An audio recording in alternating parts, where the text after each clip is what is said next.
The cantina on Haven's Rest space station was always busy. Aliens from dozens of worlds came here to drink, trade stories, and forget their troubles.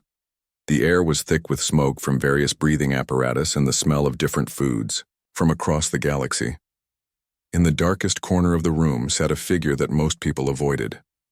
Commander Zethkar was a large alien with gray skin covered in scars. His shell-like back showed deep marks from plasma burns and bullet holes. 4 arms hung at his sides, each ending in clawed hands that had seen too much fighting. His red eyes stared into his glass of human whiskey, the third one he had ordered that night. Zethkar had been coming to this cantina for 2 years now, ever since the war ended. He always sat alone, always drank the same human alcohol, and always left without talking to anyone. The bartender knew not to bother him. The other customers gave him plenty of space. Tonight was different, though. A group of young alien cadets had just finished their training at the Galactic Military Academy. They were loud, proud, and full of themselves. There were 5 of them from different worlds. A tall blue Helion with silver markings, 2 green, Zorax with their typical twin heads, a floating jellyfish-like nebular, and a rock-skinned granite from the asteroid belts. They had been drinking for hours and getting louder with each round. Their conversation kept turning to war stories and battles they had studied in school. The Helion cadet, who seemed to be their leader, was bragging about how easy their first real mission would be. "The humans got lucky in the war," the Helion said, waving his long arms around. "They caught everyone by surprise with their dirty tricks. But now that we know what they can do, they would not stand a chance against real warriors like us." The other cadets laughed and agreed. They had all heard the stories about human victories, but they thought the reports were exaggerated. How could such a young species defeat armies that had been fighting for thousands of years? "I heard they won some battles by hiding and running away," one of the Zorax said, with both heads speaking at the same time. "What kind of warriors run from a fair fight?" "The kind that are too weak to fight properly," the Nebula replied, its voice coming from speakers built into its tank. "My professors said humans only won because they had help from other species." The granite cadet, whose voice sounded like rocks grinding together, added his thoughts. "I read that they used weapons that were against the laws of war. No honor. In that kind of fighting." Their laughter grew louder. Other customers in the cantina started to notice and move away from the young aliens. But they did not notice the old warrior in the corner. They did not see how his clawed hands had started to grip his glass tighter. They did not see how his red eyes had begun to glow brighter. "Humans are primitive," the Helion continued. "They have only been in space for a few hundred years. We have been conquering worlds since before their planet even had life on it. The only reason they won anything is because the Vraxian Empire got too confident and made mistakes." That was when Zethkar stood up. His massive frame cast a shadow over half the cantina. The room went quiet as conversation stopped and all eyes turned to him. His 4 arms moved slowly as he picked up his glass and walked over to the table of cadets. The young aliens looked up at him with a mixture of fear and confusion. They could see his scars, his missing pieces of shell, and the way his eyes seemed to burn with old memories. None of them had ever seen a real veteran of the human. "Or up close, you want to know about humans?" Zethkar asked. His voice was deep and rough, like metal scraping against stone. "You think you understand what they are capable of?" The Helion cadet tried to look brave, but his silver markings had turned pale. "We know enough, old one. We studied their tactics in school. Simple ambush techniques and basic guerrilla warfare. Nothing we could not handle." Zethkar let out a sound that might have been laughter, but it held no humor. "Studied their tactics? You learned about humans from books written by professors who never saw them fight?" He pulled out a chair and sat down heavily. The metal groaned under his weight. "I fought humans for 3 years. I commanded fleets against them. I watched them destroy armies twice their size with weapons they built from scrap metal. I saw them win battles that should have been impossible." The cantina had gone completely silent now. Other customers moved closer to listen, but not too close. Even the bartender had stopped cleaning glasses. "Let me tell you about the first time I met humans in battle," Zethkar said, taking a long drink from his glass. It was at Kepler Station, a mining outpost on the edge of human space. My fleet had 200 ships, the humans had 12. The nebular made a bubbling sound that passed for disbelief. 12 ships against 200? They must have surrendered immediately. That is what I thought too, Zethkar replied. But humans do not think like the rest of us. When I sent them the standard surrender message, their commander sent back just 2 words: "Come and take it." He paused to let that sink in.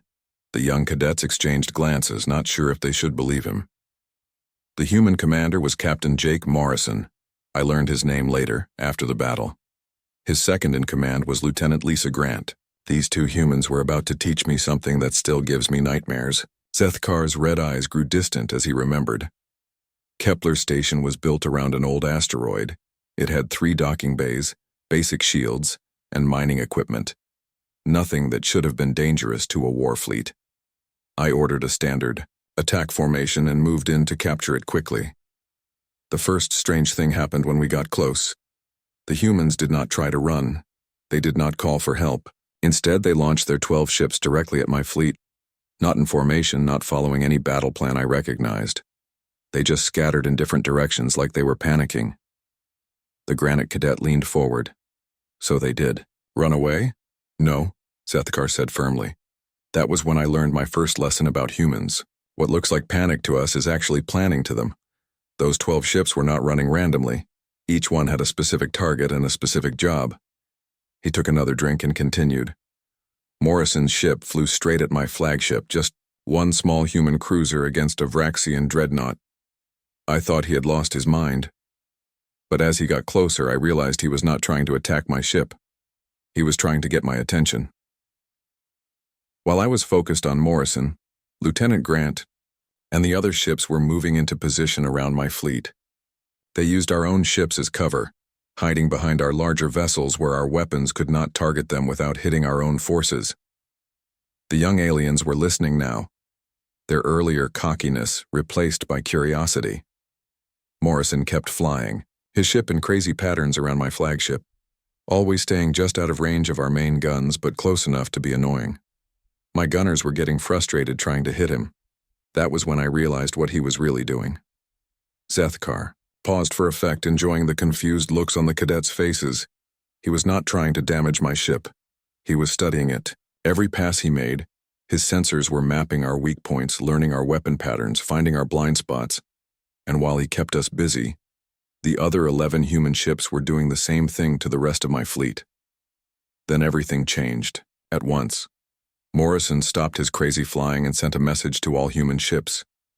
Just one word: now. The old warrior's voice dropped to almost a whisper. What happened next changed everything I thought I knew about warfare. The cantina remained silent as Zethkar stared into his glass. The young cadets waited for him to continue, no longer laughing or making jokes about humans. Even the bartender had stopped moving, listening to every word. What happened next showed me that humans do not fight wars the way the rest of us do, Zethkar said finally. Morrison's signal was the start of something I had never seen before. All 11 human ships moved at exactly the same moment, but not toward us. They moved toward the asteroid. The Helian cadet looked confused. They retreated to the station? No, Zethkar replied, his voice getting harder. They flew into the mining tunnels. 12 human ships, each one bigger than the tunnels they were entering. It should have been suicide. He paused to take another drink. I thought they had finally panicked. Flying into those narrow spaces meant they could not maneuver or escape. My fleet could just wait outside and blast them when they came out. But humans had already thought of that. Morrison's ship was the last to enter the asteroid. As he flew in, he sent us another message. He said, "You want our station? Come and dig us out." Then he laughed. Actually laughed while flying into what looked like a death trap. The granite cadet made a grinding sound. "So you followed them in?" "I sent 20 of my best ships into the tunnels after them," Zethkar said. "The tunnels were barely wide enough for our fighters. My pilots had to fly single file, weapons ready, expecting to find the humans trapped in the deeper sections. What they found instead changed everything. The humans had not gotten trapped. They had prepared. Morrison and Grant had turned the entire asteroid into a maze designed to kill invaders. Zethkar's red eyes grew brighter as he remembered. The mining equipment was still running, but now it was aimed at the tunnel entrances, massive drills, and cutting lasers that could slice through ship armor like it was paper. But that was just the beginning. The humans had connected all the mining tunnels in ways that made no sense. Passages that curved back on themselves, dead ends that were actually hidden weapon positions, and trapdoors that opened into empty space. My pilots flew into that maze thinking they were hunting 12 scared human ships. Instead, they found themselves being hunted. The Nebular's tank bubbled nervously. How could 12 ships hunt 20 in such a small space? Because humans do not fight fair, Zethkar answered. They fight smart. Grant had studied the tunnel system for months before we arrived. She knew every passage, every hiding spot, every place where a ship could disappear and reappear somewhere else. Morrison had done something even more clever. He had convinced the station commander to evacuate all the civilians through the mining tunnels on the far side of the asteroid. While my ships were searching for humans to fight, thousands of human workers were escaping in small mining pods that looked like space debris. Zethkar finished his drink and signaled for another. My pilot started reporting strange things. Ships would appear from nowhere, fire a few shots, then vanish into passages that seemed too small to fit them. Weapons would fire from empty tunnels. Some of my best fighters just disappeared completely. I realized now that the humans were using the mining equipment as weapons. They had rewired everything to be controlled from their ships. Conveyor belts became catapults for launching debris. Processing plants became giant guns that could fire chunks of asteroid at incredible speed. The young cadets were leaning forward now, caught up in the story despite themselves. After 2 hours, I had lost 15 ships and had not destroyed a single human vessel. My remaining pilots were scared and confused. They kept asking for orders, but I did not know what to tell them. How do you fight an enemy that has turned an entire asteroid into a weapon? That was when Morrison contacted me directly. His face appeared on my command screen, and he was smiling. Actually smiling while my ships were being picked off one by one in his maze. Zethkar's voice became quieter, more thoughtful. He said something I will never forget. He said, "Commander, your ships are very impressive. Fast, well-armed, good pilots. But you are fighting this battle the wrong way. You are trying to win with superior force. We are trying to win by making it impossible for you to use that force." I asked him what he meant. He laughed again and said, "You brought a sword to an engineering contest." The old warrior paused as his new drink arrived. I did not understand at the time, but I do now. Humans do not just prepare for battle, they prepare the battlefield itself. Every piece of equipment, every tunnel, every system on that station had been modified to serve one purpose, making it impossible for a larger force to fight effectively. Morrison told me that Lieutenant Grant had spent 3 months mapping every tunnel and calculating exactly how to limit my ship's movement. They had practiced their battle plan dozens of times using mining robots as targets. By the time we arrived, they knew exactly what they were going to do. The Helian cadet shook his head. "But you still had more ships outside the asteroid. Why, did you not just destroy the whole station?" Zethkar's expression darkened. Because Morrison had thought of that too. Remember those civilian mining pods that had been evacuating? They had not gone very far. Grant had positioned them all around my fleet, pretending to be space debris. Each pod had 2 humans inside with basic weapons and a lot of courage. If I tried to destroy the asteroid, those pods would attack my ships from behind. They could not do much damage, but they could distract my gunners at exactly the wrong moment, and Morrison made it clear that he would rather die fighting than surrender. But the real genius of their plan was something I did not discover until later. While my attention was focused on the asteroid, Morrison had sent a message to the nearest human fleet. Help was coming, and he just had to hold out long enough for it to arrive. The granite cadet looked impressed despite himself. So they were buying time? More than that, Zethkar replied. They were proving a point. Morrison later told me that the battle was never about winning or losing.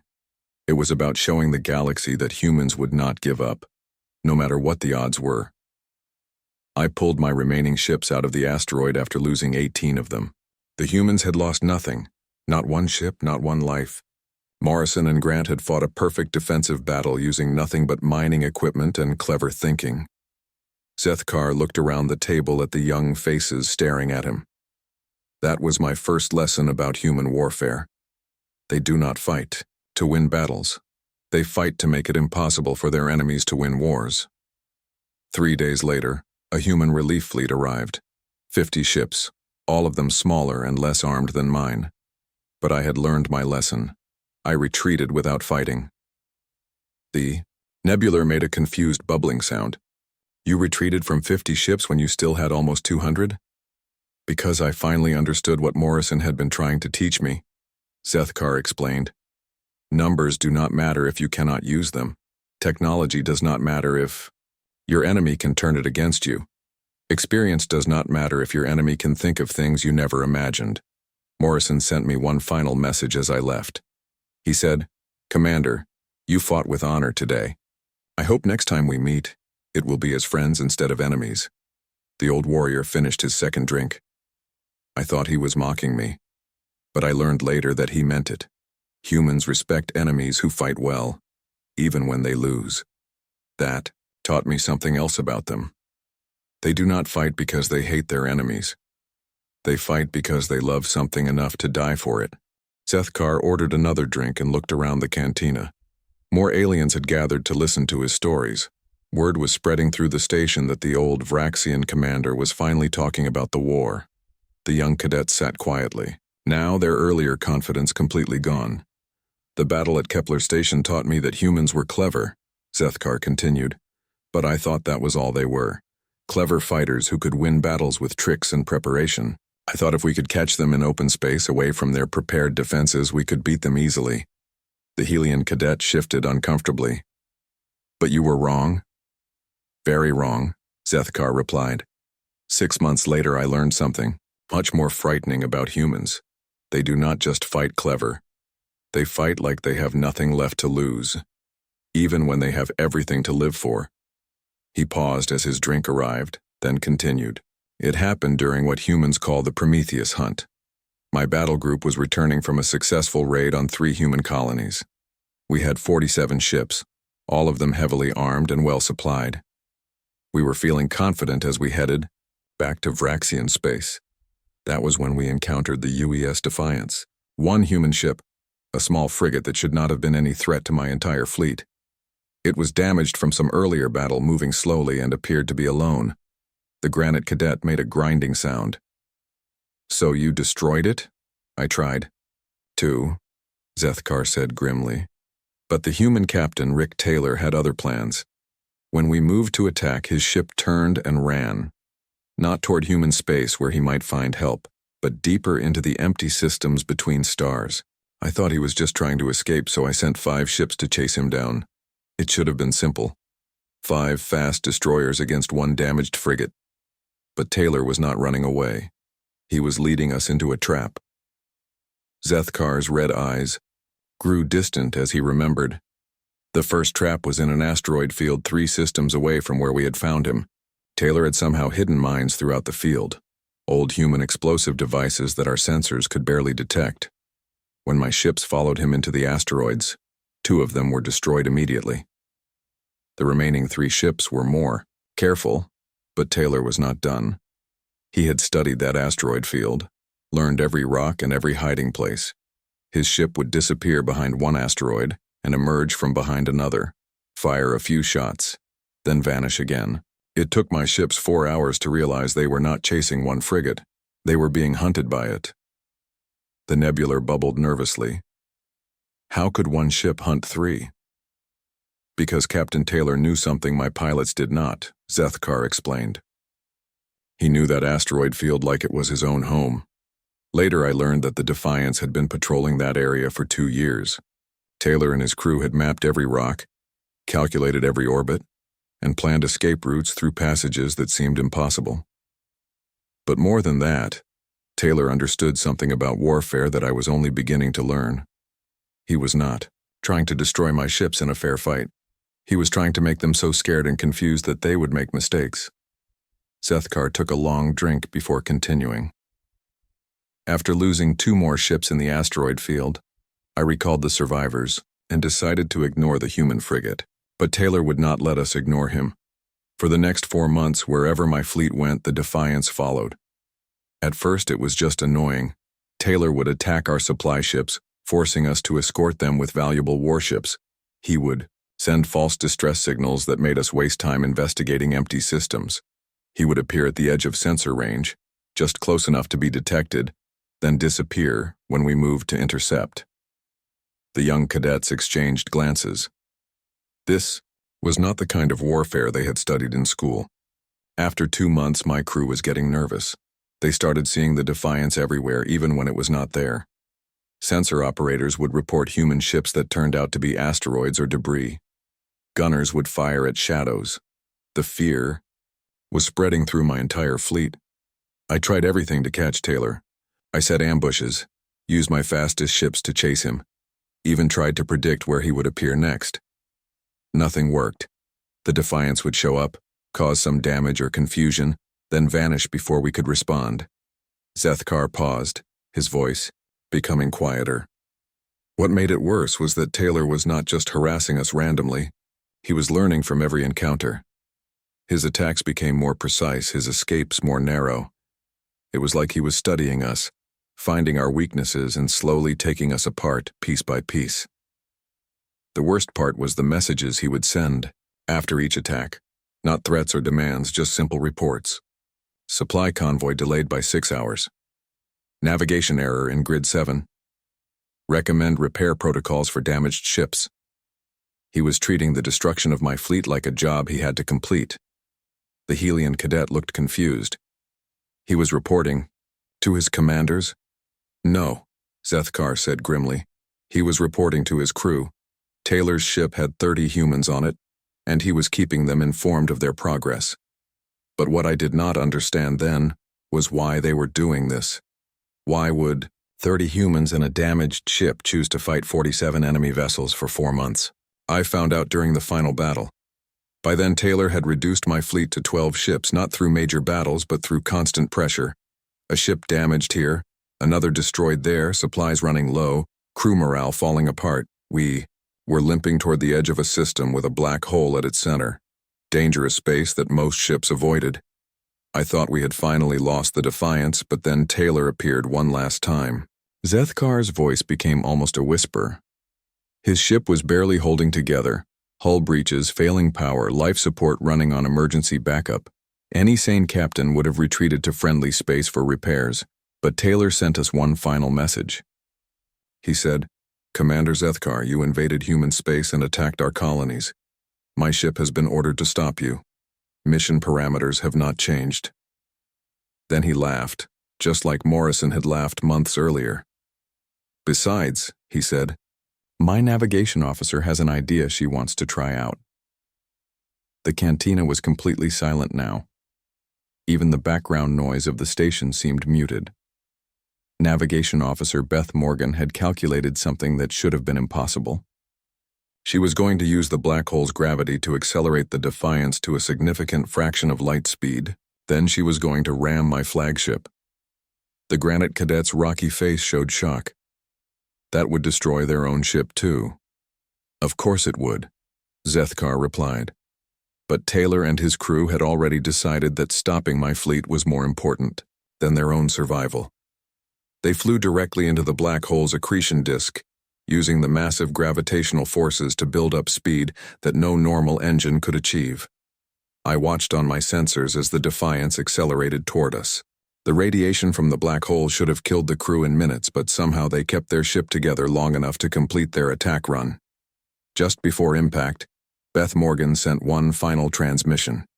She was calm, professional, almost cheerful. She said, "Tell them we were here.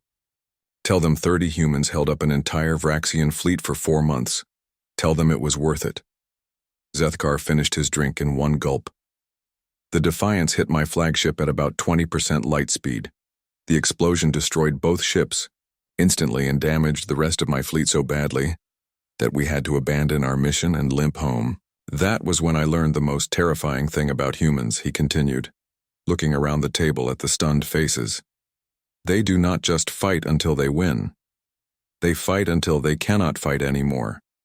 And even then they find ways to keep fighting.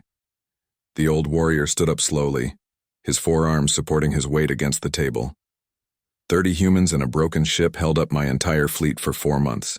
They turned a hopeless situation into a victory through pure determination and refusal to give up. That taught me something important about human warfare. They do not fight because they think they can win. They fight because they know they cannot afford to lose. The cantina had grown crowded as word spread about Zethkar's stories. Aliens from all over the station had come to listen to the old warrior talk about his experiences with humans. Some stood near the walls, others sat at nearby tables, all of them hanging on every word. The young cadets who had started this conversation now looked very different from the confident soldiers who had walked in hours earlier. Zethkar sat back down and stared at his empty glass for a long moment. When he spoke again, his voice was different, quieter, more troubled, as if the next story was harder to tell than the others. The battles I have told you about showed me that humans were clever and determined, he said slowly. But there was one more thing I needed to learn about them, something that still keeps me awake at night. He signaled for another drink, his fourth of the evening. It happened at Omega Centauri B, a world that my people had been using as a slave labor camp for 15 years. 2 million beings from dozens of different species worked in our mines and factories there. It was heavily defended, with orbital platforms and ground bases that could destroy any fleet that tried to approach. The Helian cadet leaned forward. What did that have to do with humans? It was not their world. No, it was not, Zethkar replied. But that did not matter to them. General Sam Hughes and Admiral Laura Mitchell arrived with a human fleet of only 30 ships. They sent us a message demanding that we release all the slaves immediately. I was commanding the defense of that world. I had 80 ships in orbit and 50,000 soldiers on the ground. The orbital platforms alone could have destroyed the human fleet before they got close to the planet. I sent them a message telling them to leave or be destroyed. Zethkar paused as his drink arrived. Admiral Mitchell responded immediately. She said, "Commander, we are not here to negotiate. We are here to free every single person on that planet. You can surrender now, or you can explain to your superiors why you lost an entire world to 30 human ships." I thought she was insane. 30 ships against 80 plus all the ground defenses, it should have been impossible. But I had learned not to underestimate humans, so I prepared for a long siege. The granite cadet made a grinding sound. What happened instead? Something. That still makes no sense to me, Zethkar said grimly. Instead of attacking our orbital defenses or trying to land troops safely, the humans did the most insane thing possible. They flew their entire fleet directly into the most heavily defended part of the planet. The young aliens exchanged confused looks. That sounded like suicide. General Hughes led the ground assault personally. He loaded every single human soldier onto transport ships and flew them straight down to the main prison complex. Not to a safe landing zone, not to a strategic position, but right into the middle of our strongest defenses. They lost half their ships just getting to the ground. The orbital platforms destroyed 15 transports before they could land. But the humans who made it to the surface immediately began doing something I had never seen before. Zethkar took a long drink before, continuing, "Instead of trying to capture territory or destroy our command centers, they split up into small teams and began attacking every guard post, every prison block, every slave barrack simultaneously. They were not trying to win a battle. They were trying to free as many slaves as possible before they died. I watched from orbit as Hughes and his soldiers fought their way through the prison complex. They could have used their weapons to destroy the buildings and kill everyone inside, slaves and guards together. Instead, they fought room by room, using only precise weapons that would not harm the prisoners." The nebular bubbled nervously. "That must have been very slow and dangerous." "It was," Zethkar confirmed. "My soldiers had every advantage. They knew the layout of the buildings, they had better positions, and they outnumbered the humans 5 to 1. But the humans fought like they were protecting their own families. Hughes personally led the assault on the main detention center. He and 20 human soldiers fought through 6 levels of defenses to reach the prison cells. They could have used explosives to blast through the walls, but that might have hurt the prisoners. Instead, they fought with small arms and hand weapons, taking casualties to keep the slaves safe. Sethkar's voice became quieter. What made it worse was that most of the slaves were not even human. They were Zalari, Corvin, Helix, and dozens of other species. The humans had no reason to care about them except that they were suffering.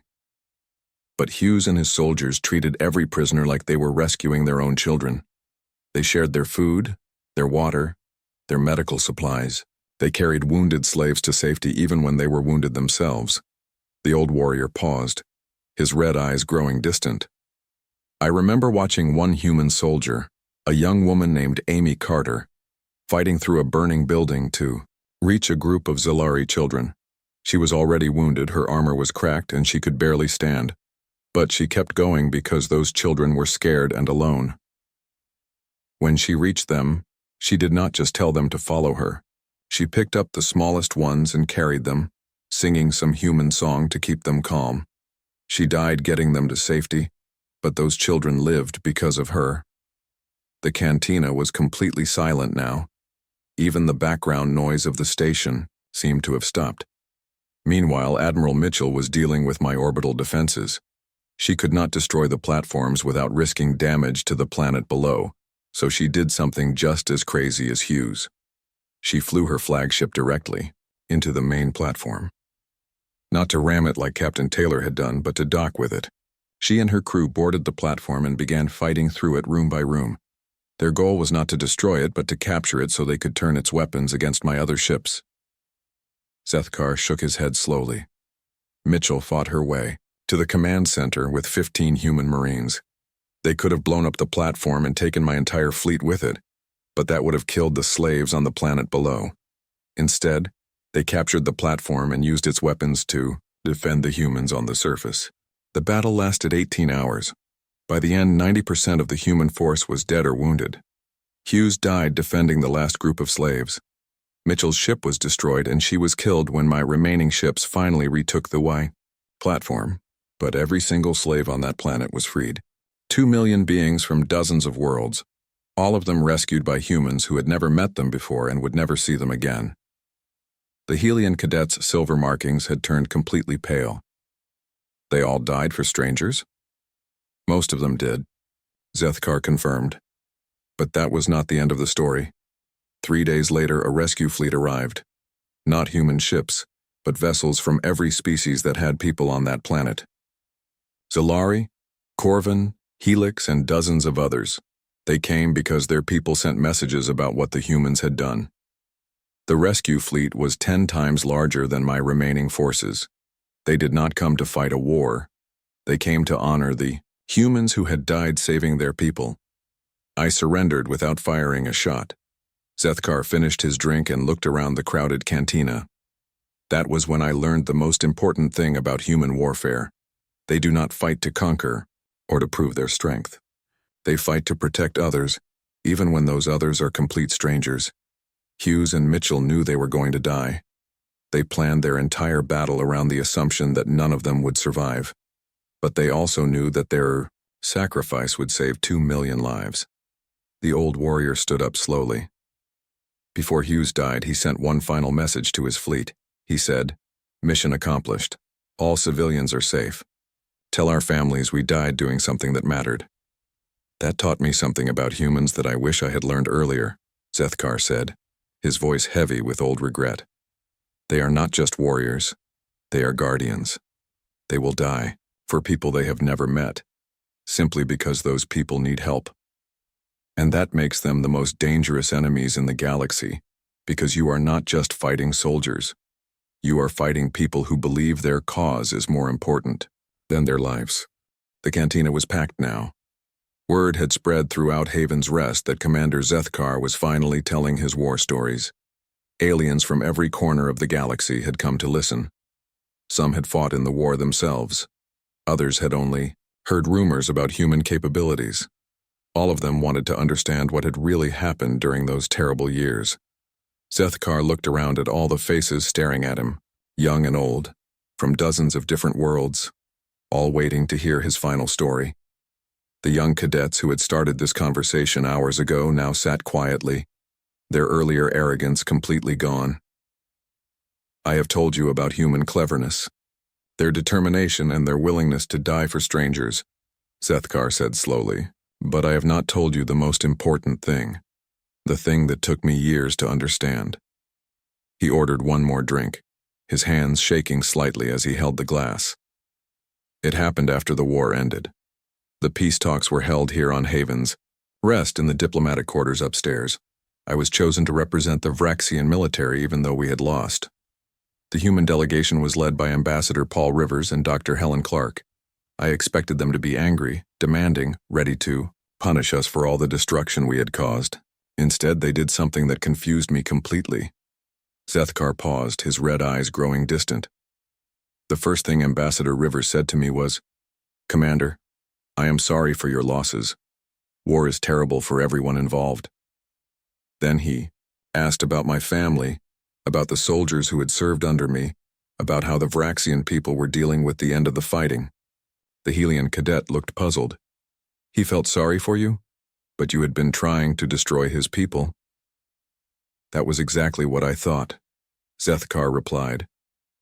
I told him that his sympathy was not needed, that we had fought with honor and would accept whatever punishment the humans demanded. But Rivers just shook his head and said something I will never forget. He said, "Commander, we are not here to punish anyone. We are here to make sure this war never happens again. The only way to do that is to understand why it started and to help everyone heal from what we have all been through." Sethkar took a sip of his drink, his voice becoming softer. Dr. Clark was even more confusing. She was a medical officer who had treated wounded soldiers from both sides during the war. She offered to provide medical aid to Vraxian worlds that had been damaged during the fighting, not as payment for anything, just because people were suffering and needed help. I asked her why humans would help their former enemies. She looked at me with these strange human eyes, full of sadness, and said, "Because suffering is suffering, no matter who is experiencing it. We fought to stop you from hurting innocent people. Now that the fighting is over, we want to stop people from hurting, period." The cantina was so quiet that the only sound was the gentle hum of the station's life support systems. Even the bartender had stopped moving, listening to every word. During the peace talks, I learned things about humans that changed everything I thought I knew about them, Sethkar continued. Rivers and Clark told me stories about human soldiers during the war. Not the battles I had fought, but what happened between the battles. They told me about Captain Morrison, the man who had defeated me at Kepler Station. After that battle, he had sent medical supplies to my damaged ships. Not weapons or intelligence, just basic medical aid for wounded Vraxian soldiers. They told me about Captain Taylor from the Defiance. Before his final battle, he had rescued survivors from a Vraxian transport that had been damaged by pirates. He could have left them to die or taken them prisoner. Instead, he repaired their ship and sent them home with a message: no one should die alone in space. Sethkar's voice cracked slightly. They told me about General Hughes and Admiral Mitchell, the humans who died freeing the slaves on Omega Centauri B. After the battle, Hughes's soldiers had treated wounded Vraxian guards in the same medical facilities as the freed slaves. They had shared their food with Vraxian prisoners, even though they barely had enough for themselves. The granite cadet made a confused grinding sound. Why would they help their enemies? That was the question I asked Dr. Clark, Sethkar replied. She looked at me for a long moment, then said something that still gives me chills. She said, "Commander, we were never fighting you because we hated you. We were fighting you because we loved something else more." I asked her what she meant. She smiled, but it was a sad smile full of pain. She said, "We love our families, our friends, our children, our future. We love the idea that people should be free to live their lives without fear. We love strangers we have never met, simply because they are alive and deserve to be happy. When you threatened those things, we had to fight, not because we wanted to hurt you, but because we could not let you hurt what we loved. The moment You stopped being a threat to those things. You stopped being our enemy. Zethkar finished his drink and set the glass down carefully. That was when I finally understood what makes humans so dangerous in war and so generous in peace. They do not fight because they are violent. They fight because they love so deeply that they will do anything to protect what they care about. Ambassador. Rivers explained it to me another way. He said, "Commander, imagine someone was threatening your family. How far would you go to protect them? What would you be willing to sacrifice? What would you be willing to become? Now imagine that your family includes not just your blood relatives, but your friends, your neighbors, strangers you have never met, people from other worlds you have never seen, and children who have not even been born yet. Imagine that your family is everyone who needs protection from those who would hurt them." That is how humans think about war. We are not fighting for territory or resources or glory. We are fighting to protect the largest family in the galaxy. The old warrior looked around the crowded cantina, his red eyes meeting the gaze of dozens of different species. During the peace talks, I saw human delegates crying, not from sadness about their own losses, but from grief about all the lives that had been lost on both sides. They mourned Vraxian soldiers as much as they mourned their own. Dr. Clark told me that human hospitals had treated over 50,000 wounded Vraxian prisoners during the war, not because they had to, but because human medical personnel could not stand to see anyone suffer, even their enemies. She said that human families had adopted thousands of Vraxian war orphans, children whose parents had died in the fighting. They raised these children as their own, teaching them human values while helping them remember their Vraxian heritage. Zethkar stood up slowly, his forearms supporting his weight against the table. The peace treaty we signed was not a surrender document. It was an agreement to work together to rebuild what the war had destroyed. Humans offered technology, resources, and expertise to help repair damaged Vraxian worlds. Rivers told me that the war had been a tragedy for everyone involved, but it did not have to define our future. He said, "Commander, we can choose to be enemies forever, or we can choose to be neighbors. The humans have already made their choice." The cantina remained silent as Zethkar looked at each of the young cadets who had started this conversation. That was 5 years ago. Since then, humans have kept every promise they made during those peace talks. They have helped rebuild our worlds, shared their medical knowledge, and welcomed Vraxian scientists and students into their universities. My own grandson is studying engineering at a human university right now. The professors there treat him like their own student, helping him learn while respecting his Vraxian heritage. Zethkar picked up his glass and discovered it was empty.